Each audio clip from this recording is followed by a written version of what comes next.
Tennessee is now the first state ever to work with the TSA to deploy a simultaneous counterterrorism operation statewide. News Channel 5's Adam Gassimi was at one of their way station checkpoints today near Portland. Yeah, Vicki, this was a massive operation, really bringing all federal, state, and local agencies together to not only do random searches, but also create an army of agents on wheels. You're probably used to seeing these signature blue uniforms at the airport. But now TSA agents are on the interstates fighting terrorism with visible intermodal prevention and response, or VIPER operations. Where is the terrorist most apt to be found? Not these days on an airplane, or likely on the interstate. Tuesday, Tennessee was the first to do this simultaneously at 5 way stations and 2 bus stations statewide. They're recruiting truck drivers like Rudy Gonzalez into the First Observer Highway Security Program to say something if they see something. Not only truck drivers, but cars, everybody should be aware of what's going on the road. It's all meant to urge every driver to call authorities if they see something suspicious. Somebody sees something somewhere, and we want them to be responsible citizens, report that, and let us work it through our processes to vet the concern that they had when they saw something suspicious. The Tennessee Highway Patrol is checking trucks with drug and bomb-sniffing dogs during random inspections. During one today, they found barrels of chemicals on the back of this truck that seemed suspicious. But after checking for dangerous levels of combustibles, all clear. Good news. The driver had to only secure a loose barrel before getting back on the road with countless other tractor trailers. Homeland Security officials worry one day could be used for terrorism. The bottom line is this: if you see something suspicious, say something about it. Now, the random inspections really aren't any more thorough than normal, but Colonel Tracy Trott with the Tennessee Highway Patrol says it's all in the details, pointing out what happened when an Oklahoma State trooper stopped Timothy McVeigh for not having a license plate just after the Oklahoma City bombing. Vicki? Adam, thanks. We want to urge you, today's VIPER searches did not come from any particular threat. One TSA official says intelligence tells them they should be focusing on the highways as well as the airports. Charlotte are getting ready for the Democratic National Convention. And tonight we have an exclusive up-close look at how they're training.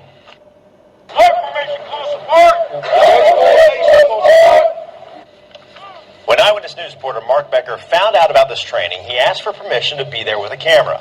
New this hour, he found there's a lot more to it than you might expect.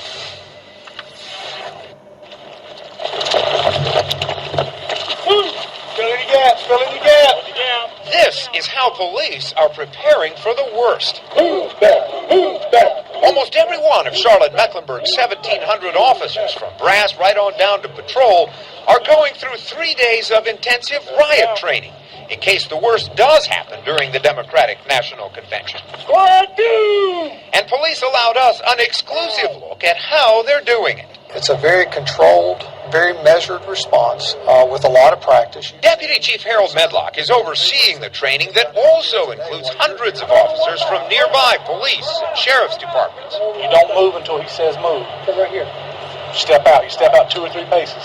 Single file back, just as you're standing right now. It's all very carefully choreographed. 30-inch step, 30-inch. There's a reason, for example, why these officers move half a step at a time toward a group of protesters. The point of some of the tactics and the maneuvers that we use is to allow folks to have the time to get to do what we're asking them to do.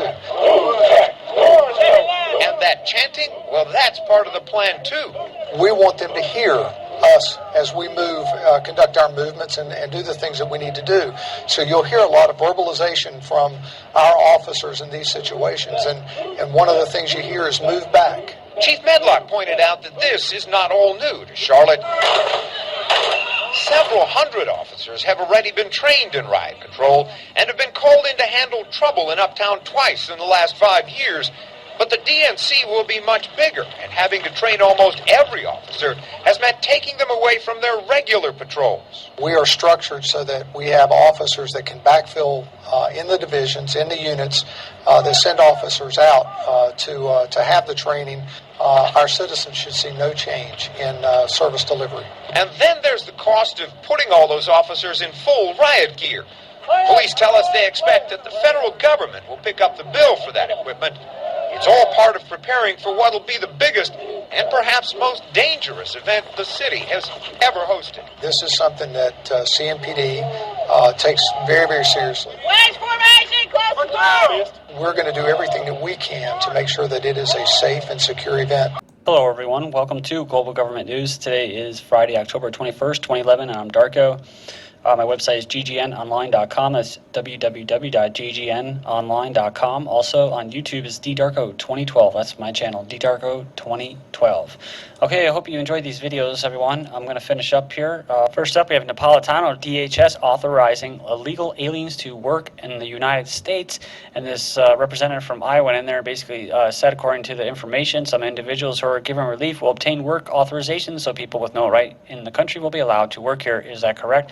Napolitano basically went in there and said that yes, that is correct, and they've been doing it since '86, and that they received and reviewed on a case-by-case basis. In other words, who's going to be the most productive slaves that's going to be able to work, basically, 12 hours, 16 hours, and basically next to nothing, and be happy with it. So that's what they want to know. Also, who's going to be able to pay the most during the shakedown to get into the country that's so free and so prosperous, right?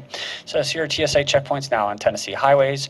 And then look at this, followed up, drivers face drug checkpoints on highways near Flint. So motorists driving on expressways around Flint are getting surprised by a staunching tactic that the Genesee County Sheriff has been using to fight the flow of illegal drugs. And of course, they could what? They could just legalize them, right? No, Baxter Pharmaceuticals, Pfizer, and them, they don't like that. See, those things should be, I'm not saying I don't believe, it's not my philosophy to condone, legislating laws to stop something or to do something. It should just be done naturally.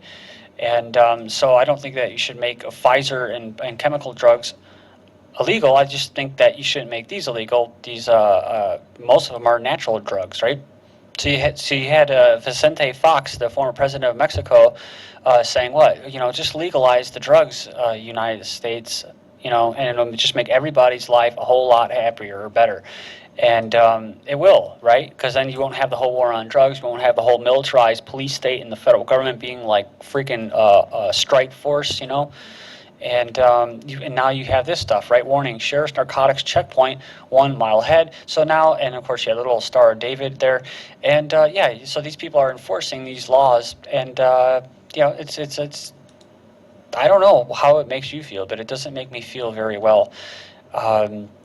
If I was driving by, I would be very distraught and very angry to see that, because it's just another form of restricting your travel. So again, this is just going to get worse and worse and worse, right, as we move forward here. It has nothing to do with keeping you safe. It has nothing to do with stopping drugs, because the government deals in drugs, and the government attacks their own people, right? So they're not trying to keep you safe as well. And they also, like big companies, put vaccines and chemical drugs out there that will kill you. They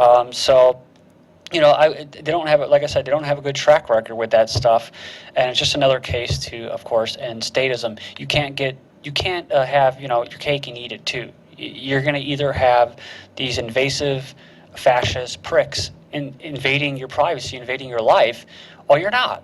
So if you want to state, then you're going to have that. And don't bitch and don't whine and don't complain. All right? And you can go and do your little protest, but I don't think it's going to do a damn thing. So, but if you want to do it and you want to have a state, go ahead. But if people that don't want to be a part of this don't want to pay taxes, then let them voluntarily not pay taxes. Oh, no. This is a democracy, right? There is none of that. It's all or nothing, utilitarianism, right? So there is no voluntarism in here. It's by force. It's by violence and by coercion. That's what it's all about. And if you are for that, you are for a philosophy of violence.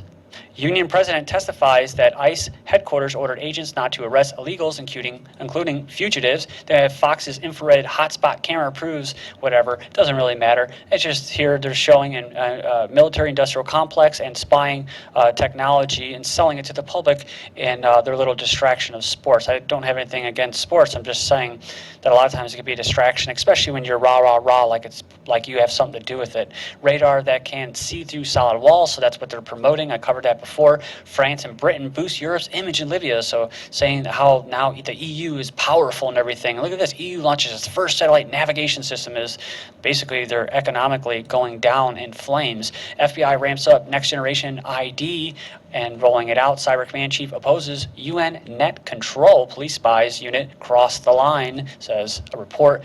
Naperville's homeless protester guilty of trespassing and disorderly conduct. That was for confronting a psychologist. And he's described as being railroaded. And quickly, it says here that the psychologist had asked Huber to move the encampment across the street because she thought Huber's appearance might frighten some of her younger patients. And this is the thing, it's probably not even on her property, it's probably the city's property, and she's going to use the state, again, to kick off this man who does not have a home. And of course, if you're homeless, what? You are illegal. You cannot be homeless. You cannot live in your car. You like that? So if you're a nomad, you want to be a nomad, ain't going to fucking happen. Says here, Clinton, or if you just want to be a tax slave and all that, then it ain't going to happen. Just go ahead and kill yourself. Clinton and Pakistan, and of course I don't want you to do that, I'm just saying, they leave you no options, guys. Clinton and Pakistan seeking strong anti-terror push, so that's the next on the docket. If Hillary Clinton went there, that means that there's going to be a lot of killing coming down the road. Pakistanis protest Clinton's visit, of course, because they're killing their women and children. NATO, East Afghanistan kills 115 militants.